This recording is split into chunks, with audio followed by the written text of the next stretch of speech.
স্বাগত জানাচ্ছি গল্পবিন্যাস চ্যানেলের পক্ষ থেকে। পরিবেশন করতে যাচ্ছি মোহাম্মদ জাফর ইকবালের রচনায় একটি ভৌতিক গল্প। আর গল্পটি যদি ভালো লেগেই যায় তাহলে গল্পটিতে একটি লাইক দিয়ে গল্পটি শেয়ার করে অন্যান্য বন্ধুদের উপভোগ করার সুযোগ করে দেবেন। আর আপনি যদি আমার চ্যানেলটি এখনও সাবস্ক্রাইব করে না থাকেন তাহলে প্লিজ চ্যানেলটি সাবস্ক্রাইব করে বেল বাটনটি অন করে দিতে ভুলবেন না। তাহলে আমার কষ্ট সার্থক হবে। তাহলে বন্ধুরা, শুরু করছি মোহাম্মদ জাফর ইকবালের একটি ভৌতিক গল্প। গল্পের নাম টেলিভিশন।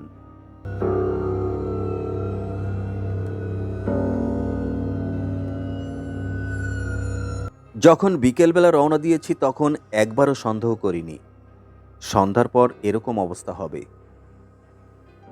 শ্রীমঙ্গল পর্যন্ত মোটামুটি গাড়ি চালিয়ে আনা গেছে। শ্রীমঙ্গলের পর হঠাৎ করে কোথা থেকে যেন কুয়াশা এসে চারিদিকে ঢেকে ফেলল।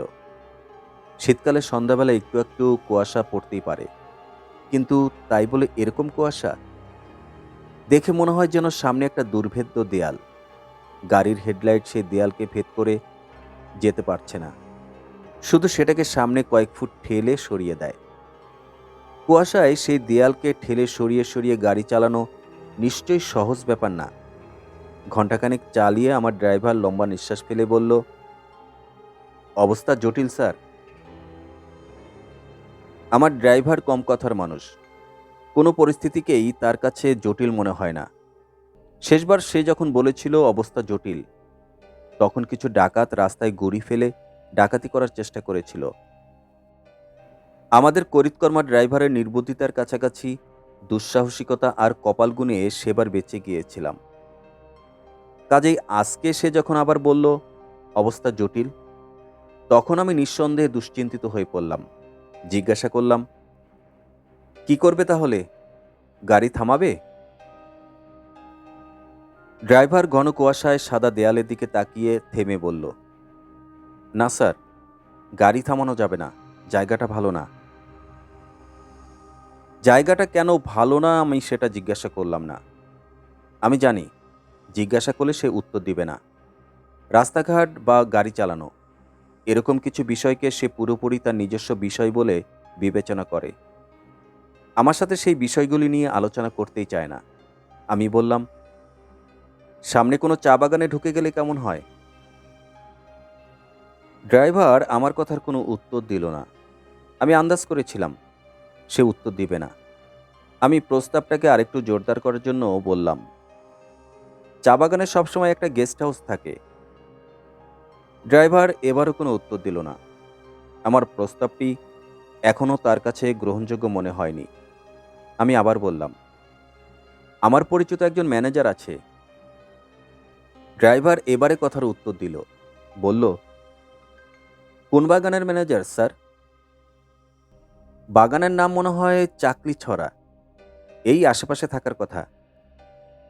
ড্রাইভার আমার কথার এবারে কোনো উত্তর দিল না। কাজেই তার হাতে পুরোপুরি নিজেকে ছেড়ে দেওয়া ছাড়া এখন আমার আর কিছুই করার নেই। কুয়াশায় একটু পরে পরে গাড়ির উইন্ডশিল্ড ঝাপসা হয়ে যাচ্ছে, তাই ওয়াইপার দিয়ে সেটা পরিষ্কার করে নিতে হচ্ছে। কিন্তু কাজ পরিষ্কার হচ্ছে কিনা বোঝার কিছু নেই। সামনে কুয়াশার দুর্ভেদ্য সাদা দেয়াল। মাঝে মাঝে একেবারে হঠাৎ করে সামনে থেকে আসা কোনো গাড়ির হেডলাইট দেখা যায়, কিন্তু সেটা দেখা যায় একেবারে কাছে চলে আসার পর। দূর থেকে দেখার কোনো উপায়ই নেই।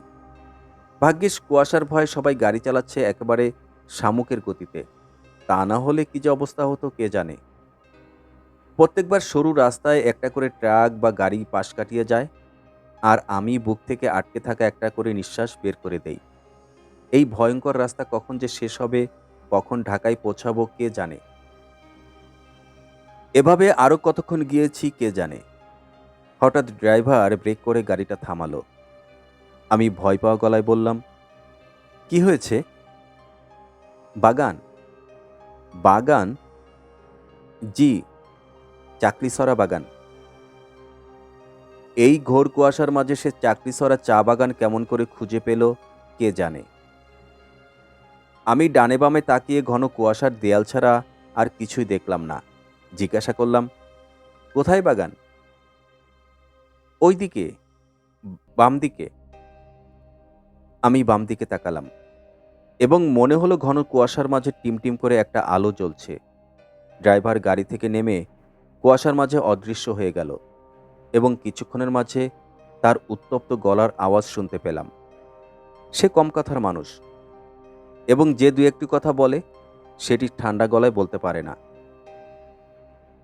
অবস্থা আয়ত্তের বাইরে চলে যাবার আগে আমি গাড়ি থেকে নেমে টিমটিম আলোর দিকে এগিয়ে গেলাম। ছোট্ট একটা চালাঘরের মাটির মেঝেতে কাঠকুটো দিয়ে একটা আগুন জ্বালিয়ে একজন হালকা পাতলা মানুষ চাদর মুড়ি দিয়ে হাত পা গরম করছে। আমার ড্রাইভার আবার গর্জন করে বলল, গেট খোলো তাড়াতাড়ি। চাদর মুড়ি দেওয়া মানুষটি বলল, হুম, আপনারা ক্যাডা, কি চান? ড্রাইভার আবার হুঙ্কার দিয়ে বলল, সেইটা দিয়ে তোমার কি হবে? গেট খুলতে বলছি, গেট খোলো। আমি তাড়াতাড়ি বললাম, আমি ইউনিভার্সিটিতে পড়াই, ম্যানেজার সাহেব আমার খুব পরিচিত, তার সাথে দেখা করতে যাব।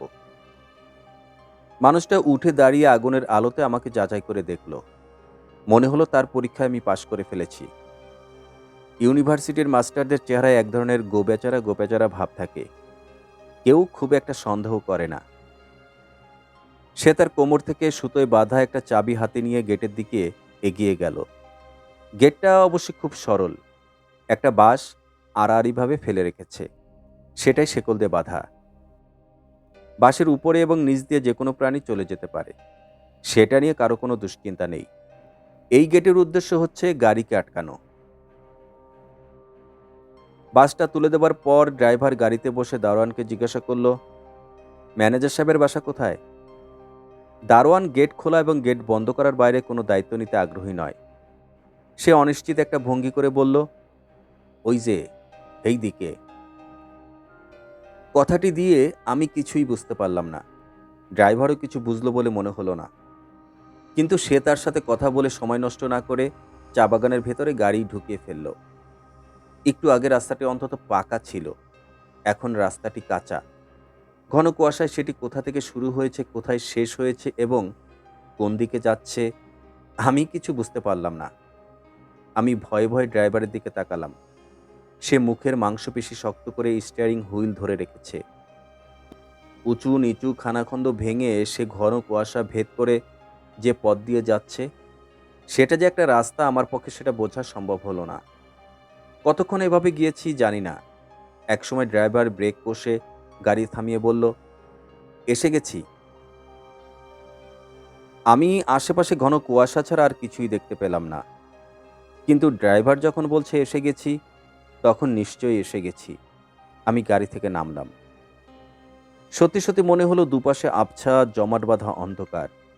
এগুলো নিশ্চয়ই বাড়িঘর, চা বাগানের ম্যানেজার বা স্টাফদের বাসা এখানে থাকার কথা। কোথায় গিয়ে কিভাবে খোঁজ নেব বিষয়টি নিয়ে যখন একটু অস্বস্তি বোধ করছি, ঠিক তখন মনে হলো অন্ধকার ফুঁড়ে হঠাৎ একজন মানুষ আমার সামনে হাজির হলো। আমি চমকে উঠেছিলাম। কোনো মতে নিজেকে সামলে নিয়ে জিজ্ঞাসা করলাম, ম্যানেজার সাহেবের বাসা কোনটা?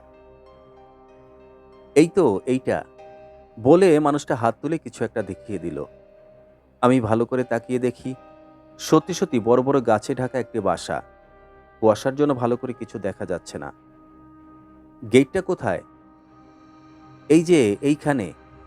মানুষটা হাত তুলে সামনে দেখালো। আমি একটু এগিয়ে দেখি সত্যি সত্যি একটা গেট। গেট খুলে নুড়ি বিছানো পথ দিয়ে আমি এগিয়ে যেতে থাকি। বেশ কিছুক্ষণ থেকে আমি ভেতরে ভেতরে অস্বস্তি বোধ করছিলাম। এখন অস্বস্তিটা হঠাৎ করে আরও যেন বেড়ে গেল। আমি ড্রাইভারের কাছে বেশ জোর গলায় দাবি করেছি, এই বাগানের ম্যানেজারের সাথে আমার পরিচয় আছে। কথাটি আসলে পুরোপুরি সত্যি নয়।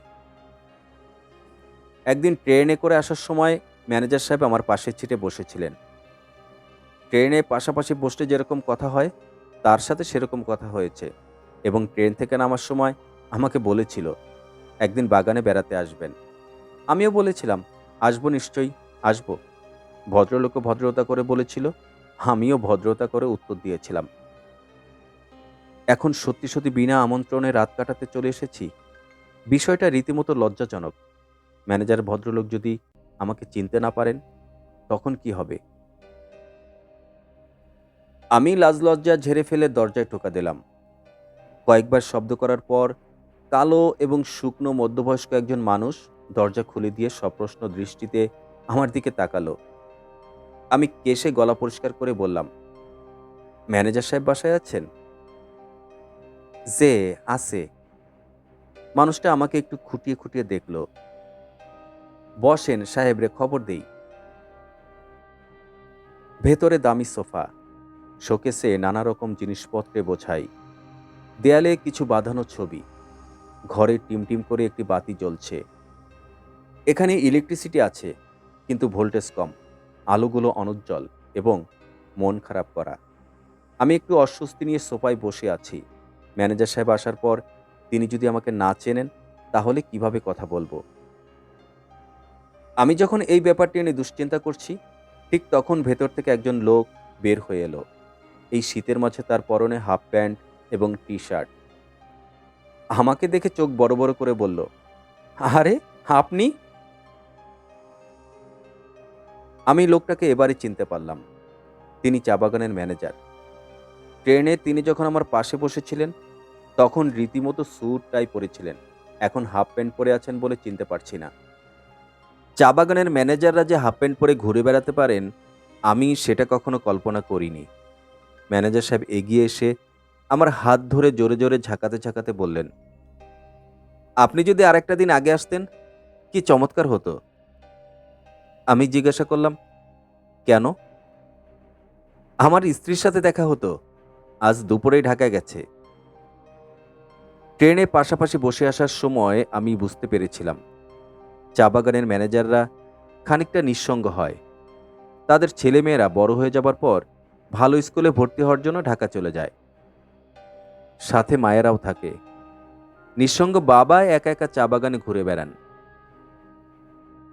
ম্যানেজার সাহেব মাথা নাড়াতে নাড়াতে বললেন, আমার স্ত্রী থাকলে খুব খুশি হতো। এই সেদিনও তার সাথে আপনার কথা বলছিলাম।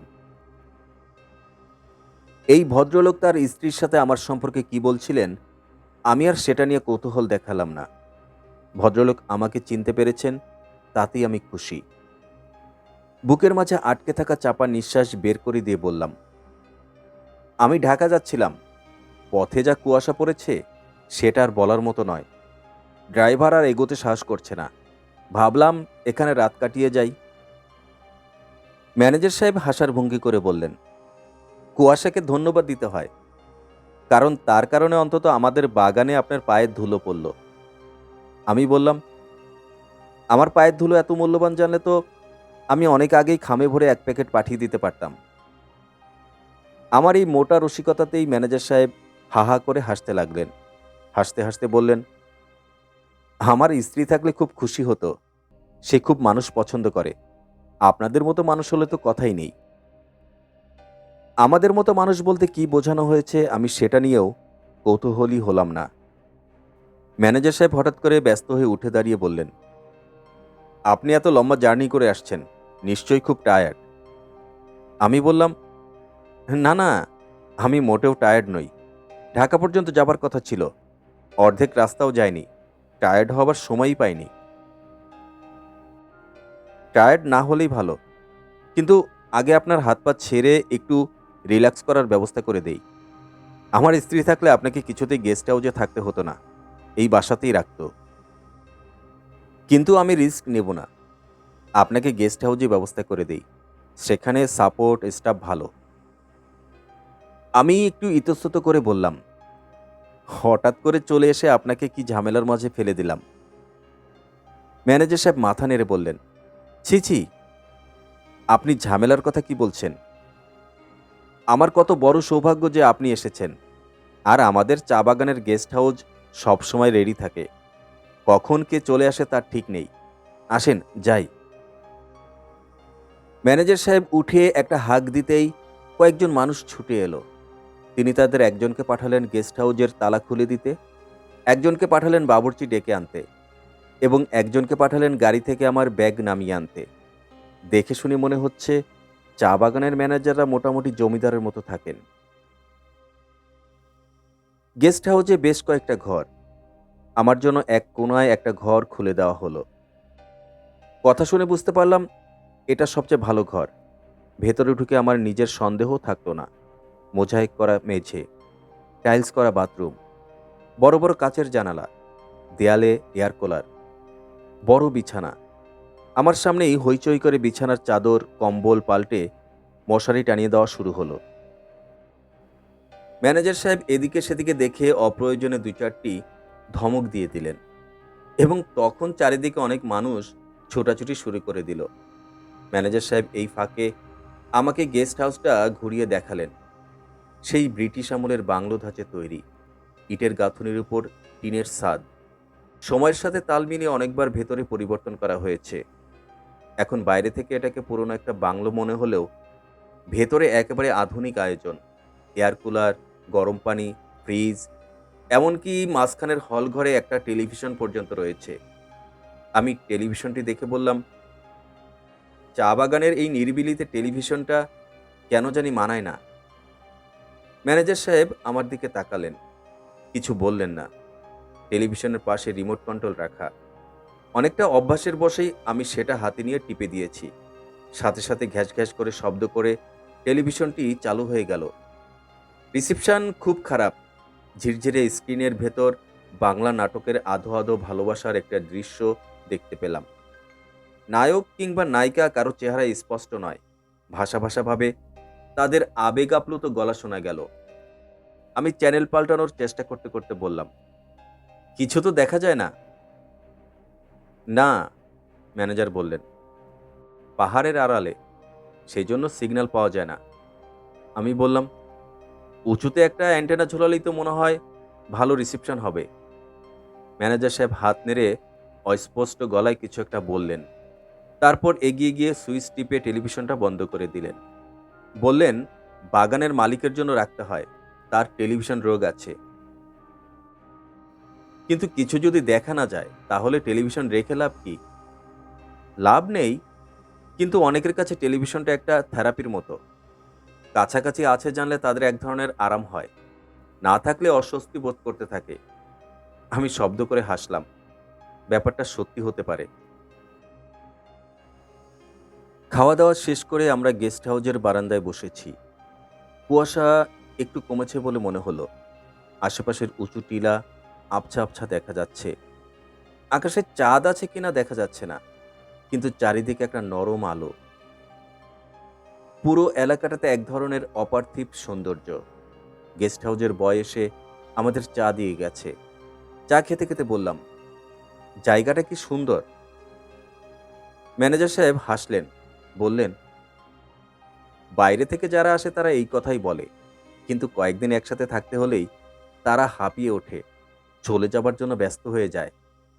আমি বললাম, সৌন্দর্য জিনিসটা মনে হয় অল্প অল্প করে দেখার জিনিস। মাঝে মাঝে দেখলে ভালো লাগে, একটানা বেশি দেখলে নিঃশ্বাস বন্ধ হয়ে যায়। ম্যানেজার সাহেব কিছু বললেন না। আমি বললাম, আপনার কেমন লাগে? আমার? হ্যাঁ, আমি দিনরাত ২৪ ঘন্টা থাকি। এখানে সৌন্দর্য আছে না অসৌন্দর্য আছে সেটাই এখনো খেয়াল করে দেখিনি। ঠিক এরকম সময় দূর থেকে ঢং ঢং করে ১০টা বাজার শব্দ শুনতে পেলাম। অনেকদিন পর হাতে বাজানোর ঘন্টার শব্দ শুনেছি। বিষয়টা এখনো আছে সেটাই জানতাম না। বললাম, ভারী মজা তো, হাত দিয়ে পিটিয়ে সময় জানিয়ে দিচ্ছে। হ্যাঁ, সেই ব্রিটিশ আমল থেকে চলে আসছে। আমি বললাম, মাত্র ১০টা বাজে, মনে হচ্ছে নিশুতি রাত। ম্যানেজার সাহেব বললেন, চা বাগানে রাত ১০টা হলো নিশুতি রাত। আমি বললাম, আপনার টেলিভিশন ঠিক থাকলে এখন খবর শোনা যেত। ম্যানেজার সাহেব কিছু বললেন না। আমি একটু পরে বললাম, মনে হচ্ছে পৃথিবীর একেবারে বাইরে চলে এসেছি। হুম, পুরোপুরি মনে হচ্ছে না। তাহলে পৃথিবীর খবর শোনার জন্য আপনি এত ব্যস্ত হতেন না। আমি হাসলাম, বললাম, এটা অভ্যাস। খবর না শুনলে, পত্রিকা না পড়লে কেমন জানি অস্বস্তি হতে থাকে। ম্যানেজার সাহেব বললেন, অ্যান্টেনা নাড়াচাড়া করলে আপনাকে খবরটা শুনিয়ে দিতে পারতাম। আমাদের অ্যাটেন্ডেন্ট এ ব্যাপারে মহা ওস্তাদ। থাক, আমি বললাম, দরকার নেই। এক রাত খবর না শুনলে এমন কিছু ক্ষতি বৃদ্ধি হবে না। Thank you. ম্যানেজার সাহেব একটা নিঃশ্বাস ফেলে বললেন, আমি টেলিভিশন একেবারে পছন্দ করি না। আমি হেসে বললাম, এটা পছন্দ করার বিষয় নয়। এখনো কাউকে দেখিনি যে টেলিভিশন পছন্দ করে। ম্যানেজার সাহেব বললেন, আমার অপছন্দ একটু অন্যরকম। আমি একটু অবাক হয়ে বললাম, কি রকম? টেলিভিশনের অনুষ্ঠান নয়, টেলিভিশন জিনিসটাই আমি দেখতে পারি না, সহ্য করতে পারি না। আমার আমার ম্যানেজার কথা থামিয়ে একটা লম্বা নিঃশ্বাস ফেললেন। আমি জিজ্ঞাসা করলাম, আপনার কি? আসলে টেলিভিশন নিয়ে আমার জীবনে একটা ঘটনা ঘটেছিল। সেই থেকে আমি আর এটা সহ্য করতে পারি না। কি ঘটেছিল? আমি সাধারণত এটা কাউকে বলি না, বললে বিশ্বাস করবে না। আপনাকে বলি, বিশ্বাস না করতে চাইলে করবেন না। বিশ্বাস করব না কেন? ম্যানেজার সাহেব আমার দিকে তাকিয়ে বললেন, শুনলেই বুঝতে পারবেন। কাছাকাছি কোনো গাছে একটা রাতজাগা পাখি পাখা ঝাপটিয়ে শব্দ করে কর্কশ্বরে ডাকতে ডাকতে গেস্ট হাউজের উপর দিয়ে উড়ে গেল। বহু দূর থেকে কোনো একটা বুনো পশুর ডাক শুনতে পেলাম। চারিদিকে শুনশান নীরব। তার মাঝে ম্যানেজার সাহেব তার গল্প শুরু করলেন। গল্পটা এরকম। আমার যখন বিয়ে হয় তখন আমি বুঝতে পারিনি যে আমার স্ত্রী নীলা অন্য 10টা মেয়ে থেকে অন্যরকম। কখনো গান গাইতে শিখেনি, কিন্তু খুব সুন্দর গানের গলা। ছবি আঁকতে শিখেনি, কিন্তু রঙিন কাগজ কেটে আঠা লাগিয়ে চমৎকার ডিজাইন করে ফেলতে পারত। আমার জন্মদিনে একটা পাঞ্জাবি উপহার দিল। নিজ হাতে সেখানে বাটিকের কাজ করেছে। এত সুন্দর যে যেই দেখে সেই অবাক হয়ে যায়। বই পড়ার খুব শখ। আমি মোটামুটি চাঁচাছোলা মানুষ। তার আগ্রহেই আমার আস্তে আস্তে বই পড়ার অভ্যাস হলো। মানুষটা খুবই ভালো, হাসি খুশি চঞ্চল টাইপের। মাঝে মাঝেই আমার মনে হতো আমার মতো মানুষের এত ভালো বউ পাওয়ার কথা না। আমার স্ত্রী নীলার আগ্রহ কিংবা অনাগ্রহের কারণে আমরা কোনোদিন টেলিভিশন কিনিনি। সে টেলিভিশন পছন্দ করতো না। বলতো যে যন্ত্র আমার যেটা দেখার দরকার সেটা দেখিয়ে দেবে, যেটা শোনার দরকার সেটা শুনিয়ে দেবে, যেটা বোঝার দরকার সেটা বুঝিয়ে দেবে। সেরকম যন্ত্রের আমার দরকার নেই। আমার যখন দেখার দরকার হবে তখন দেখব, যখন শোনার দরকার তখন শুনবো, যখন বোঝার দরকার তখন বুঝবো। যুক্তিটা ভালো না খারাপ আমি জানি না, কিন্তু নীলাকে আমি এত ভালোবাসি যে সে যেটা বলে সেটাই আমার কাছে সবকিছু। তাই আমার বাসায় সেলফ ভরা বই, তাক ভরা লং প্লেয়িং রেকর্ড, দেয়াল ভরা পেন্টিং, কিন্তু কোনো টেলিভিশন নেই। টেলিভিশন না দেখে দেখে আমারও কেমন যেন অভ্যাস হয়ে গেল। মাঝে মাঝে যখন কারো বাসায় বেড়াতে যাই, তারা যখন টেলিভিশন চালু করে রাখে, আমার তখন কেমন যেন হাঁসফাঁস লাগতে থাকে। আমি তখন একটা মাল্টিন্যাশনাল কোম্পানিতে চাকরি করি। এর মাঝে হেড অফিস থেকে চিঠি এসেছে আমাকে 6 সপ্তাহের জন্য আমেরিকা যেতে হবে। আমি নীলাকে বললাম, তুমিও চলো। নীলা বলল, তোমার কোম্পানি আমাকে নেবে কেন? আমি বললাম, আমার কোম্পানি নেবে আমাকে, আমি নেব তোমাকে। আর এই বাসা, এটা দেখবে কে? তালা মেরে চলে যাব। নীলা হেসে বলল, তাহলে যখন ফিরে আসবে তখন দেখবে তোমার বাসা ধুধু খালি। নীলক্ষেত থেকে পুরান বইয়ের দোকান থেকে আমার সব বইগুলো খুঁজে খুঁজে বের করে কিনতে হবে। আমি বললাম, তুমি চিন্তা করো না, আমি একজনকে খুঁজে বের করব, যে তোমার বাসা 6 সপ্তাহ পাহারা দেবে। আগে খুঁজে বের করো, তারপর দেখা যাবে। কাজটা যত সহজ হবে ভেবেছিলাম, সেরকম সহজ হলো না। একই সাথে বিশ্বাসী এবং 6 সপ্তাহের জন্য কাজকর্ম নেই এমন মানুষ খুঁজে পাওয়া মুশকিল। শেষ পর্যন্ত মনে হলো দারোয়ান বা কেয়ারটেকার ধরনের একজন মানুষকে রেখে যেতে হবে। তখন হঠাৎ করে আমাদের বিপদ থেকে উদ্ধার করতে এগিয়ে এলেন নীলার বাবা। নীলার মা মারা গেছেন বেশ কয়েক বছর হলো। এখন একা মানুষ দেশের বাড়িতে থাকেন। তিনি আমাদের বাসায় ৬ সপ্তাহ থাকতে রাজি হলেন, তবে একটা শর্ত সাপেক্ষে। টেলিভিশনে তখন খুব জমজমাট একটা সিরিয়াল হচ্ছে, সেটা দেখার জন্য প্রতি বুধবার তাকে বাড়ি যেতে হবে। আমরা বললাম, তার কোনো প্রয়োজন নেই, ৬ সপ্তাহের জন্য তিনি তার টেলিভিশনটা এখানে নিয়ে আসতে পারবেন। নীলা যেখানে টেলিভিশন দেখতেই পারে না, সেখানে তার বাবা এরকম টেলিভিশন ভক্ত কেমন করে হলো কে জানে। নীলার বাবাকে সবকিছু বুঝিয়ে দিয়ে আমরা প্লেনে করে সোজা নিউ ইয়র্ক। আমি সারাদিন অফিসে কাজ করি। নীলা নিউ ইয়র্কের মিউজিয়ামে আর বইয়ের দোকানে ঘুরে বেড়ায়। সন্ধ্যাবেলায় কোনো ছোট রেস্টুরেন্টে খাই, কোনো দিন নিজেরা কিছু রান্না করি। উইকেন্ডে ছুটি যখন, তখন আরও দূরে কোথাও চলে যাই। সব মিলিয়ে খুব চমৎকার ৬ সপ্তাহ কাটিয়ে দেশে ফিরে এলাম। রওনা দেওয়ার আগে টেলিফোনে নীলার বাবার সাথে যোগাযোগ করার চেষ্টা করছিলাম, লাভ হয়নি। দেশে লাইন পাওয়া খুব কঠিন, পাওয়া গেলেও কানেকশন এত দুর্বল যে কথা বলা যায় না। এয়ারপোর্ট থেকে সোজা বাসে এসেছি, দরজা ভেতর থেকে বন্ধ। ভেতরে টেলিভিশন চলছে শুনছি, কিন্তু যতই বেল বাজাই কেউ দরজা খোলে না। শেষে দরজা ভেঙে ভিতরে ঢুকে আমরা আতঙ্কে চিৎকার করে উঠলাম। টেলিভিশনের সামনে নীলার বাবা মৃত পড়ে আছেন। টেলিভিশনে একটা হাসির নাটক হচ্ছে, নাটকের চরিত্রগুলো একটু পরপর হেসে উঠছে। দেখে মনে হয় মৃতদেহটি দেখে হাসছে। কি ভয়ানক একটা দৃশ্য। নীলার বাবা কতদিন আগে মারা গেছেন কে জানে। আমি সেই দৃশ্যের বর্ণনা দিতে চাই না। নীলাকে সরিয়ে নিয়ে কোনোভাবে লোকজনকে খবর দিলাম। পুলিশ এলো, ডাক্তার এলো, আত্মীয় স্বজন এলো। ঘর ভেতর থেকে বন্ধ ছিল, সম্ভবত হার্ট অ্যাটাকে মারা গেছেন। জানাজা পড়িয়ে দাফন করিয়ে ঘরদোর পরিষ্কার করে আমরা যখন আবার আমাদের জীবন শুরু করার চেষ্টা করেছি, তখন প্রায় সপ্তাহখানেক কেটে গেছে। নীলার সাথে তার বাবার খুব ঘনিষ্ঠ একটা সম্পর্ক ছিল। মা মারা যাবার পর সেটি আরও গভীর হয়েছিল। হঠাৎ করে বাবার এরকম অস্বাভাবিক একটা মৃত্যু নীলাকে খুব বড় একটা ধাক্কা দিল। সে কেমন যেন চুপচাপ হয়ে গেল। আমি বাসায় এসে আবিষ্কার করতাম সোফায় পা তুলে চুপচাপ গুটিসুটি মেরে বসে আছে। প্রায় সময় আবিষ্কার করতাম সে টেলিভিশনটার দিকে একদৃষ্টে তাকিয়ে আছে।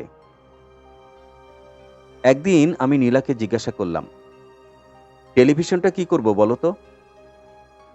বিক্রি করে দাও। বিক্রি করে দেব? হ্যাঁ। পুরনো টিভি, কয় টাকায় বা বিক্রি হবে?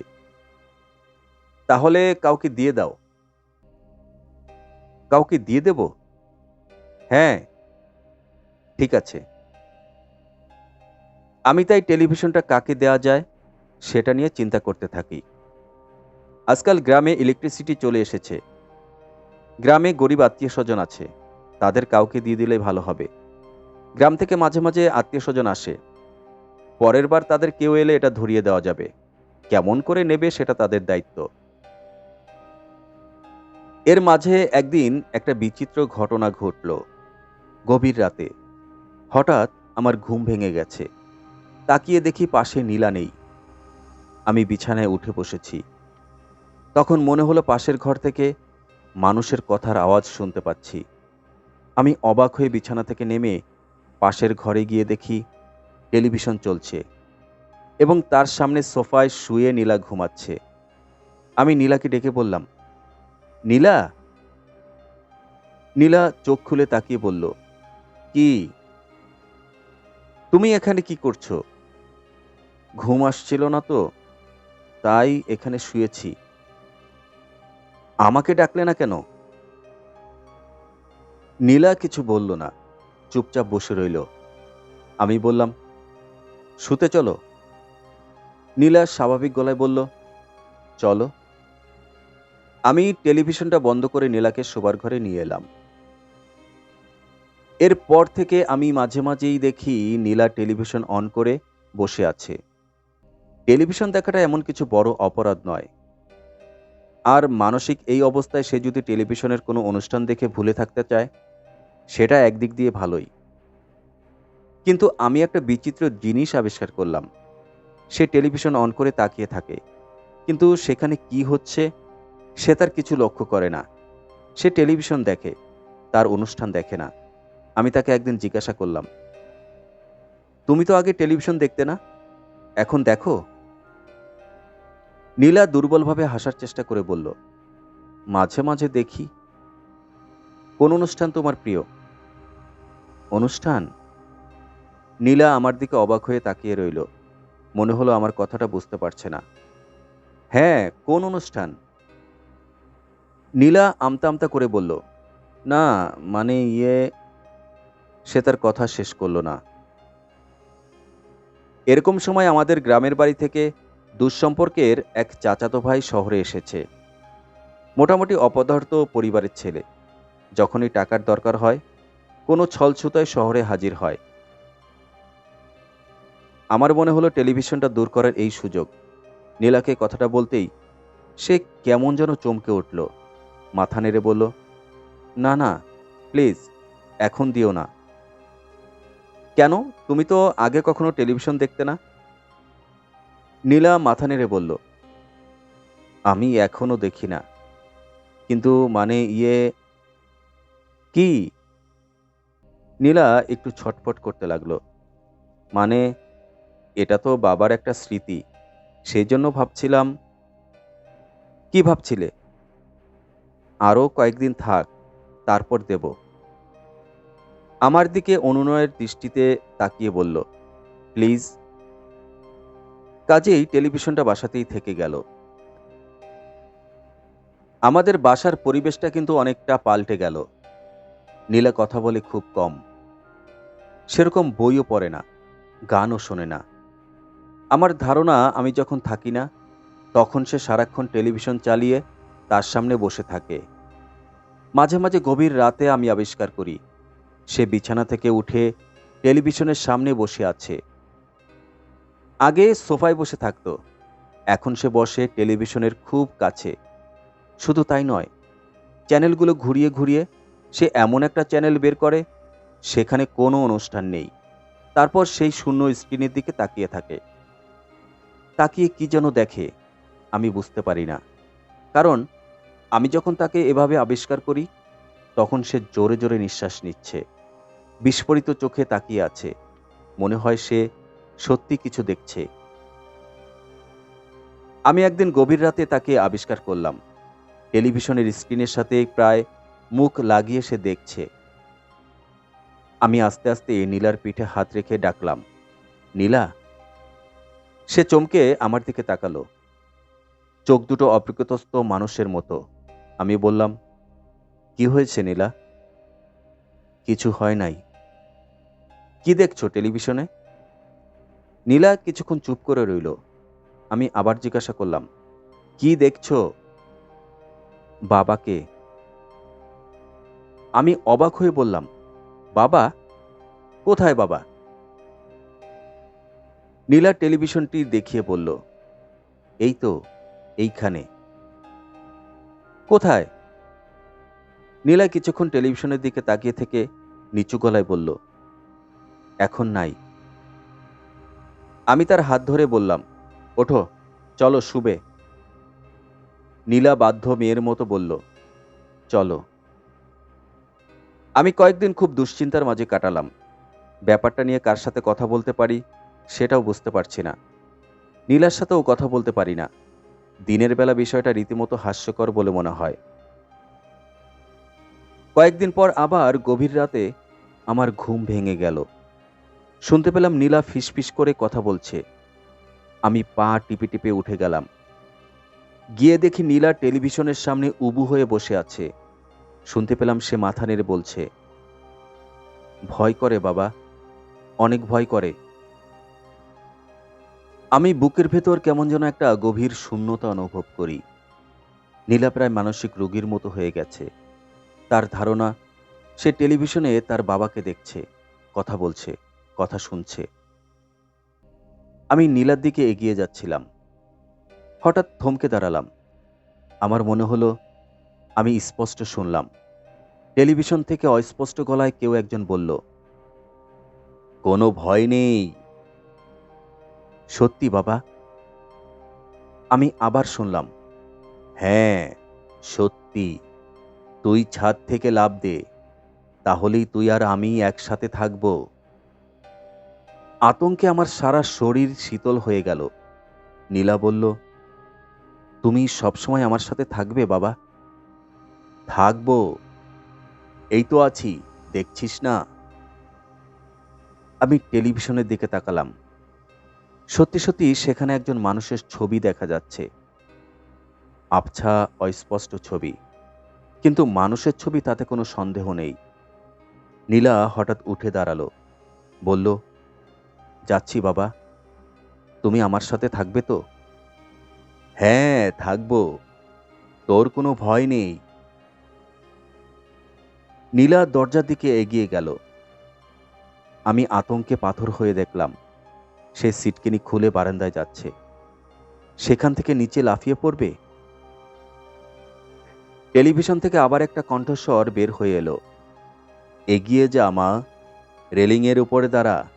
আমি যখন বলবো 1, 2, 3, তখন লাফ দিবি। পারবি না? পারবো বাবা। চমৎকার, তাহলে তুই আমার কাছে চলে আসবি। আমার আর তোর কাছে আসতে হবে না। ঠিক আছে। আমি তখন দরদর করে ঘামছি, কি করছি বুঝতে পারছি না। কোনো মতে নীলার কাছে ছুটে গিয়ে তাকে জাপটে ধরলাম। সে ঝটকা মেরে আমার থেকে মুক্ত হয়ে বারান্দার দিকে এগিয়ে গেল। আমি আবার তাকে ধরার চেষ্টা করলাম। কিভাবে কিভাবে জানি সে আবার নিজেকে মুক্ত করে নিল। আমি শুনতে পেলাম টেলিভিশন থেকে আবার কণ্ঠস্বরটি ভেসে এলো, রেলিংয়ের উপর উঠে দাঁড়া। নীলা বলল, দাঁড়াচ্ছি। আমি ভয়ে অধীর হয়ে বিস্ফোরিত চোখে দেখলাম নীলা রেলিংয়ের উপর উঠে দাঁড়িয়েছে। টেলিভিশনে অস্পষ্ট ছায়ামূর্তি বলল, 1। নীলা খুব ধীরে ধীরে 2 হাত 2 দিকে প্রসারিত করে দাঁড়ালো। মনে হলো সে বুঝি এক্ষুনি উড়ে যাবে। টেলিভিশন ছায়ামূর্তি এবার অনেক স্পষ্ট হয়ে এসেছে।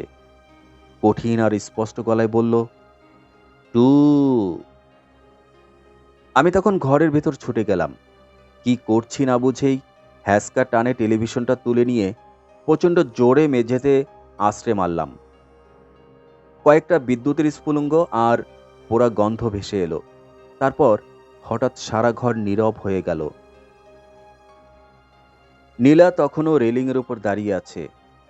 আমি দেখলাম সে থরথর করে কাঁপছে। যে কোনো মুহূর্তে সে ওখান থেকে পড়ে যাবে। আমি আবার বারান্দায় ছুটে এলাম। শুনলাম নীলা ফুপিয়ে ফুপিয়ে কাঁদছে। আমি তার পেছনে দাঁড়িয়ে নিচু গলায় বললাম, নীলা। নীলা বলল, আমার কি হয়েছে? আমি বললাম, তোমার কিছু হয়নি, তুমি নেমে এসো। নীলা বলল, আমার ভয় করছে, আমি যদি পড়ে যাই। আমি পেছন থেকে তাকে ধরে বললাম, তুমি পড়বে না, আমি আছি না। নীলা নিচে নেমে এসে হাউমাউ করে কাঁদতে লাগলো। ম্যানেজার সাহেব তার গল্প শেষ করে আমার দিকে তাকিয়ে বললেন, বিশ্বাস হলো? আমি অন্ধকার নির্জন কুয়াশায় ঢাকা রাতের দিকে তাকিয়ে বললাম, কাল দিনের বেলা কি মনে হবে জানি না, এখন তো অবিশ্বাস করার কিছু দেখছি না। ম্যানেজার সাহেব হাসলেন, বললেন, শুয়ে পড়ুন, অনেক রাত হয়েছে। আমিও উঠে দাঁড়ালাম। শুতে যাব সেটা ঠিক আছে, ঘুমোতে পারবো কিনা কে জানে। আমি আবার খুব ভীতু মানুষ।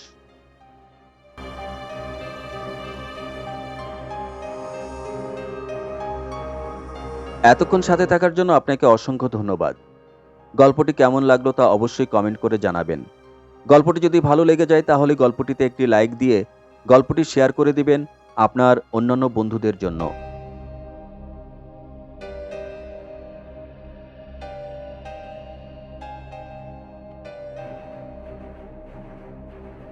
আর হ্যাঁ, গল্প বিনাশ চ্যানেলে আপনাদের জন্য অসংখ্য জনপ্রিয় সব গল্প আপলোড দেওয়া রয়েছে।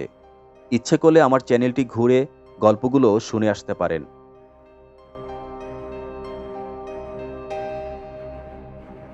আর আপনি যদি আমার চ্যানেলটি এখনও সাবস্ক্রাইব করে না থাকেন তাহলে প্লিজ চ্যানেলটি এখনই সাবস্ক্রাইব করে বেল বাটনটি অন করে দিতে ভুলবেন না। তাহলেই নতুন গল্পের নোটিফিকেশন পৌঁছে যাবে সবার আগে আপনার মোবাইলে। তাহলে বন্ধুরা আর কথা নয়, কথা হবে নতুন কোনো গল্পে। সে পর্যন্ত আপনারা ভালো থাকুন, সুস্থ থাকুন, দেশকে ভালোবাসুন, দেশের জন্য কাজ করুন। সেই কামনায় আল্লাহ হাফেজ।